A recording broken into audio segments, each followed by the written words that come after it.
Chers amis téléspectateurs, bonjour.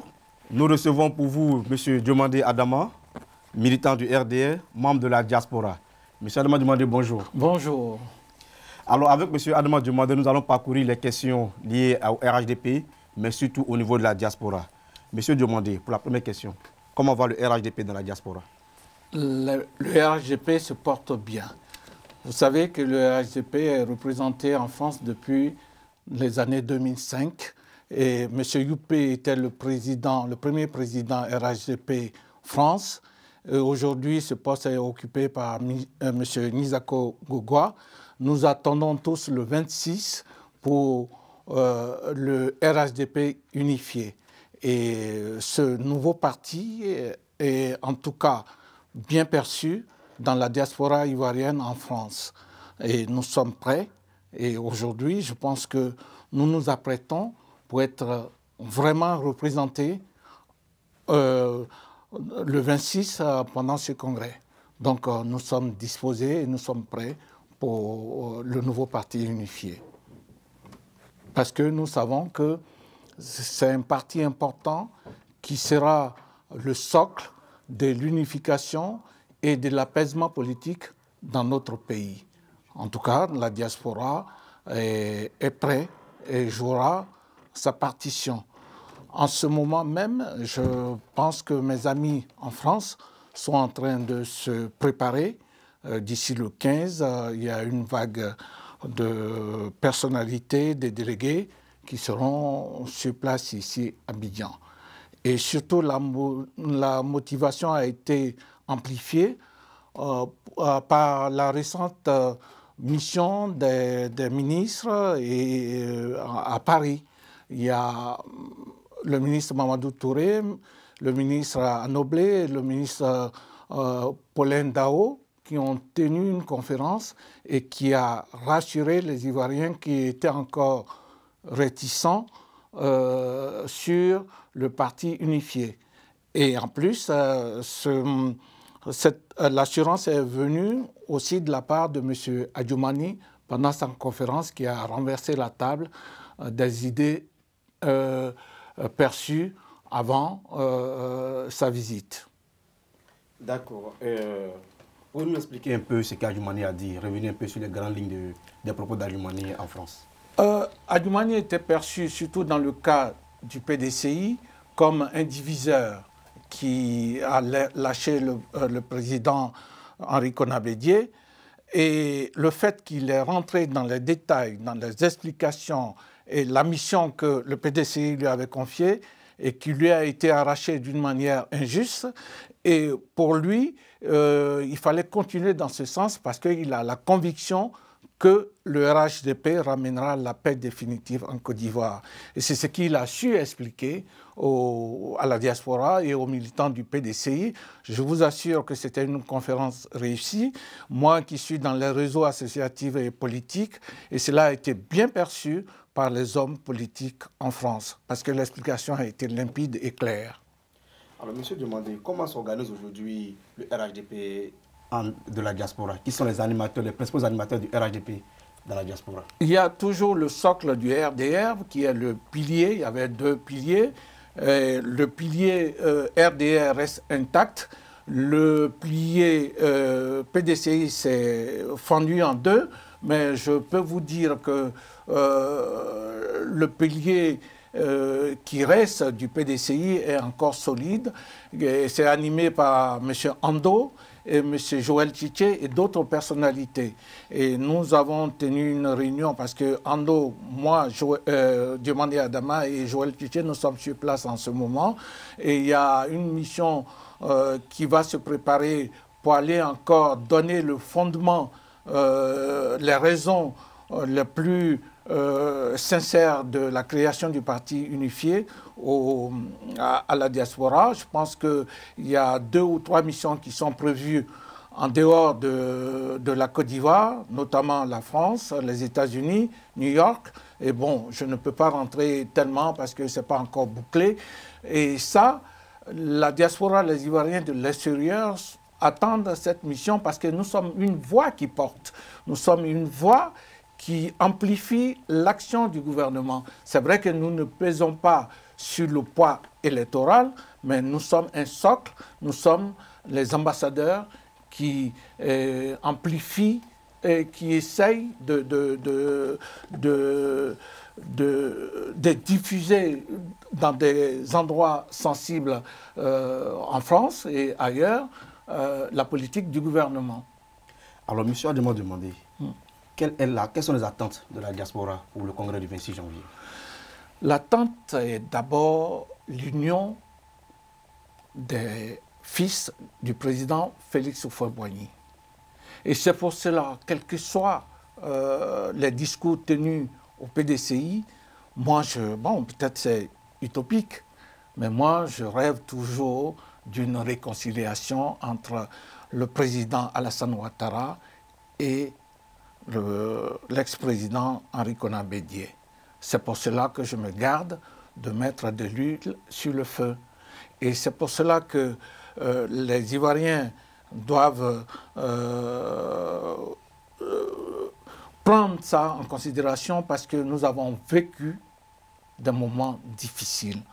Quand il n'y avait pas d'attente entre le président Bédié et Alassane Ouattara. Je pense qu'ils doivent préserver les acquis positifs du RHDP. Et nous devons aller au rassemblement. Et je pense que le président Ouattara fait ce qu'il y a à faire. Et encore, s'il y a un pas supplémentaire, je suis certain qu'il n'hésitera pas à le faire pour le bien de la Côte d'Ivoire. Et puis, il a aussi dit qu'il veillera à la paix de notre pays, quelle que soit sa position personnelle, quel que soit son avis personnel. Je pense que les gens doivent écouter cela. Et le fait de penser passer le flambeau à une nouvelle génération, c'est quelque chose que nous devons vraiment méditer pour dire qu'un homme politique à ce niveau qui pense à son après, à une nouvelle génération, c'est souvent rare en Afrique. Et nous avons une opportunité que nous ne devons pas manquer. Mais je souhaite aussi que le président assume sa responsabilité parce qu'il ne faudrait pas que l'après Alassane soit un chaos. Dans ce cas, moi qui me disais dans le temps quand le président a déclaré qu'il ne serait plus candidat, et les chefs, je me souviens c'était à Danané avec l'ex-présidente du Libéria, le président a dit qu'il avait assez donné. Mais si son départ doit créer un vide, dans tous les cas, il doit assumer sa responsabilité. Telle est ma position aujourd'hui. D'accord. Alors, nous avons vu les attentes de la diaspora. Alors, M. Diomandé, quel sera l'apport de la diaspora pour ce congrès du 26 janvier? L'apport global de la diaspora ivoirienne est très, très important. Vous savez qu'on nous a promis être la 31e région de la Côte d'Ivoire. Nous ne devons pas être négligés. Nous ne devons pas être négligés. Nous allons revendiquer notre place dans les partis politiques en Côte d'Ivoire. Que ce soit les partis de l'opposition ou le parti RHDP qui va se créer, nous allons occuper notre place parce que nous sommes des supports de soutien de nos familles à l'extérieur. Notre apport économique est aussi valable et aussi pèse aussi que ce que la coopération donne à la Côte d'Ivoire.